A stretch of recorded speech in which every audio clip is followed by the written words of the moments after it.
camp, the German example, though we could also see how much they struggled when they were beginning, even in a country like Germany. But I think for me it's also a double challenge, because only a few days ago I was in Sweden, and I was able to observe one of the most advanced ale systems probably in the world.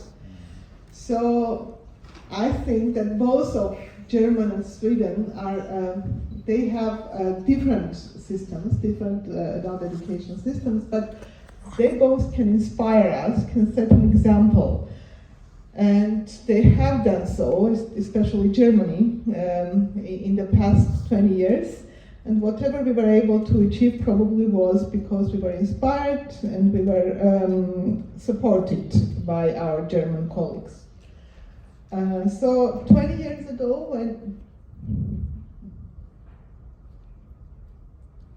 when DVV came to Armenia, already a decade after the collapse of the Soviet Union, we were still a country devastated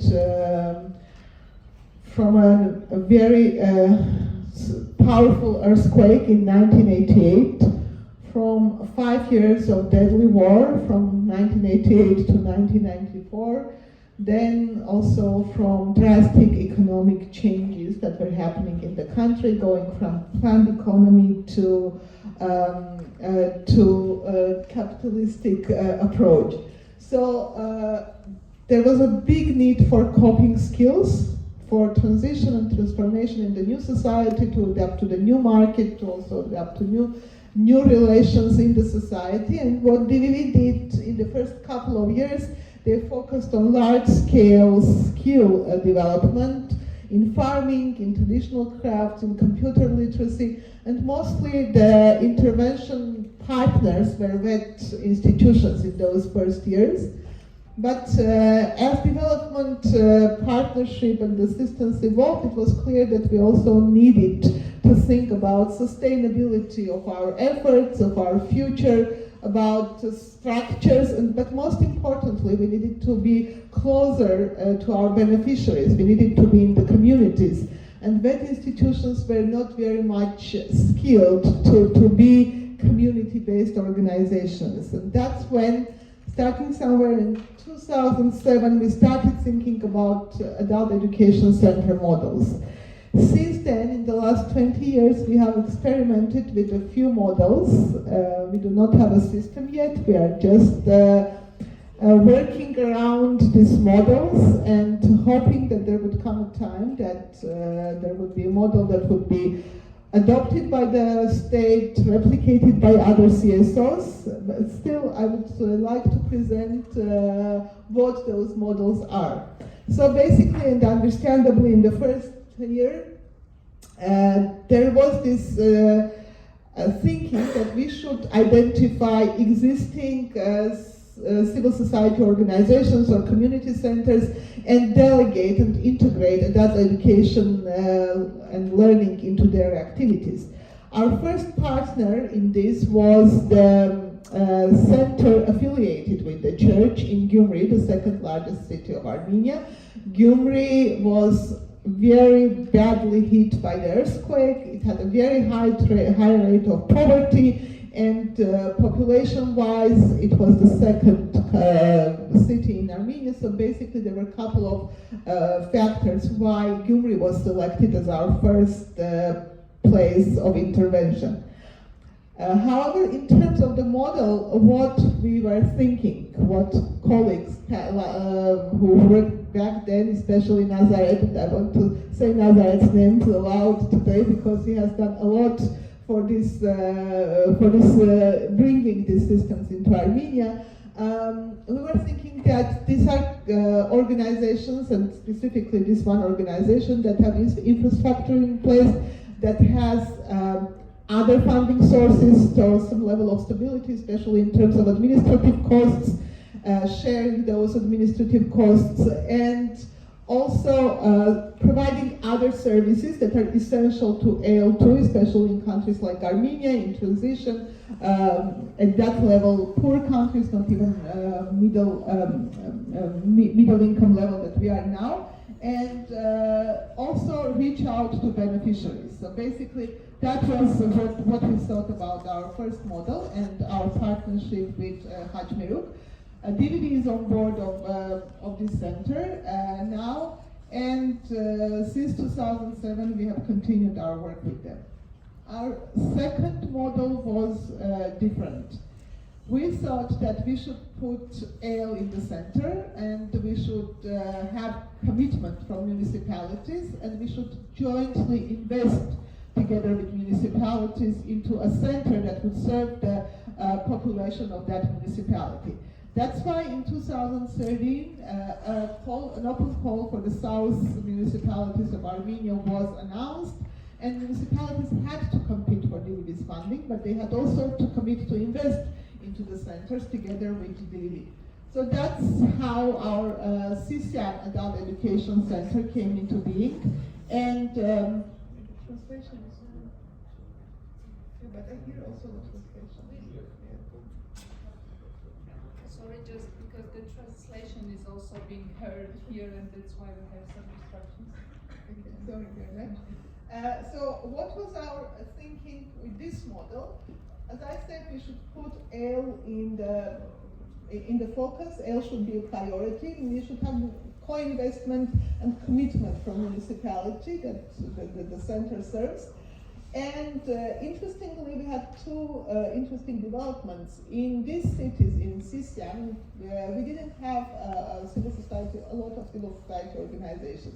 By now, this CSAM Adult Education Center has evolved into credible CSO, and many partners like UNDP, USAID very much are collaborating with them already. And also now they have these additional services added to their portfolio. They have a big conference room which is being rented out. They have a fitness center that's established again through our support, but serving the community. They have a small sewing industry, not industry, small sewing production now, which is also evolving into social entrepreneurship.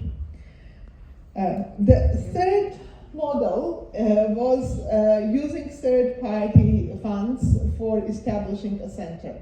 In this specific case, we used EU funds for establishing a center in Ijevan.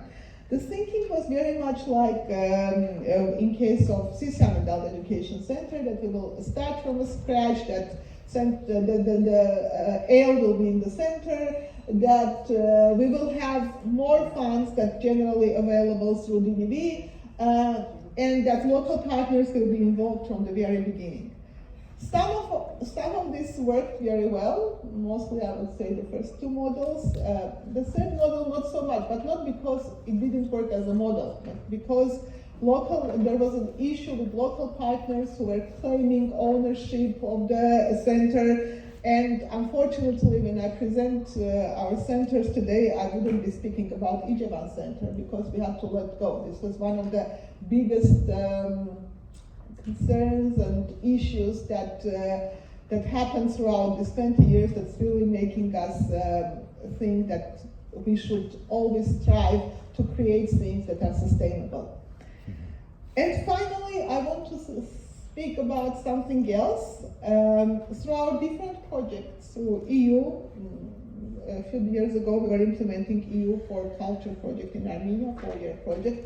Through Foreign Office funds, through GIZ, we are collaborating with a number of civil society organizations. And an important part of this collaboration has always been and is adult education. In any project any proposal that we develop, adult education is a very important part of it. And we involve civil society organizations. We work with them to integrate ale and to offer ale in the way we think it should be offered, in terms of reach out to beneficiaries, in terms of training methods, in terms of quality, and so on. So with this in mind, at this point, our network of partners includes our adult education centers. You will see there are the red dots on the map. So these are the 4 adult education centers from north to south of Armenia. our adult education network non-formal network members, and both partners and network members are present here today. And also all this, an upcoming adult education center that's included in our current phase. So from next year on, we will be working on a model that probably will be something even different, and next time we can speak about a new model combining the lessons learned from the first models that we discussed. And these are the 5 main partners, 4+1 that we are expecting, and this almost 45 NGOs with which we have worked throughout these 20 years in prison education, in media literacy education, in history, alternative history, oral history, and all these NGOs incorporated adult education and learning in their work. So basically, in the past 20 years, through these 50 partners, we have reached 60 beneficiaries.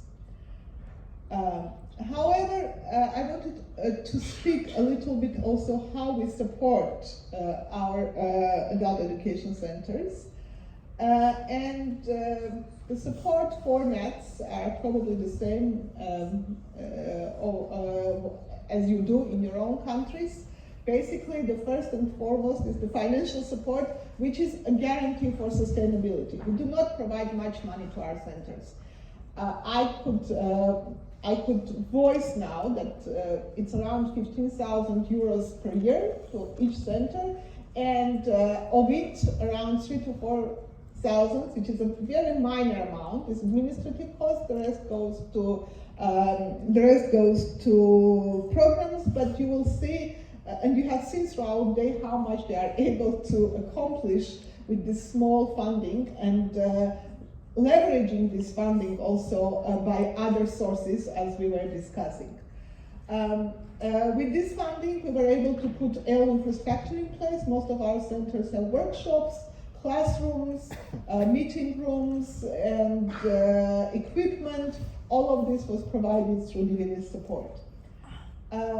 Training and mentorship has been an ongoing effort throughout these past 15 years, since we started in 2007 with the Hachner Foundation. And we always come up with new ways of making these trainings more accessible and more useful. Still, we feel that we do not reach the level that we would want to, because very often we have trainers who are hairdressers, who are sewing masters, and other professionals in specific areas of mainly craft services, and it's very difficult to bring up pedagogical methods and ingrain those in their teaching practices, but we continually try to do this. Networking and partnership, as I said, we have our network of non-formal organizations, a non-formal network of 8 organizations. At this point, it's 8 organizations, and we will speak a little bit, Tata will speak a little bit how we use partnership as a leverage for quality. We provide resources like job market surveys, different monitoring and reporting tools, and Misha will be discussing today how these tools help to develop and enhance quality in our centers. Study visit and exchanges, understandably, and monitoring and reporting. Also, Misha today will be speaking about that as well. So basically, our 4 centers, system adult education centers, is 2013. As I said, this is based on a municipality partnership model. You can see their numbers, their areas of training and community events, their number of beneficiaries, other programs they are implementing, and also an important fact that a number of our cities where we have adult education centers are UNESCO learning cities, and we are helping them and plan to do a lot more in reality becoming the learning centers that they strive for. The next center is Martuni Women's Community Center, also represented here. The CSAN Center is not represented here because it's in the south, and the situation in the south is now very tense, and they didn't want to come. So Martuni is also on the border, but the young ladies were brave enough to be here. And Martuni is a center that served women rights, and it's one of the most established, oldest community center in Armenia. And they did training, they did professional trainings for teachers, for kindergarten nurses and others. But with DVB support now, they are able to reach out to more larger and wider population, providing language courses, providing computer literacy, craftsmanship, and others. Dilijan Community Center is a very interesting case. Dilijan, in Dilijan, we have an interesting development. A Russian businessman, Armenian-Russian businessman, Ruben Vartanyan, established Dilijan International School there, a UWC school. But he thought it's very important that the community also benefits from the existence of that school there, and then he established Dilijan Community Center, which is the link between the community and this international school. So this center was there and also was ready to provide more and serve more the population of Dilijan and surrounding rural villages. Once again, it's a UNESCO learning city because of many learning hubs that exist in Dilijan, and they have a great facility. They are doing great job with respect to adult education and learning. Finally, I wouldn't be speaking much about our Haçmeruk Center because Karine is here to speak in detail how our oldest partner has evolved from a social educational center into an adult education center. And I would like to invite her to continue and speak about that. Thank you.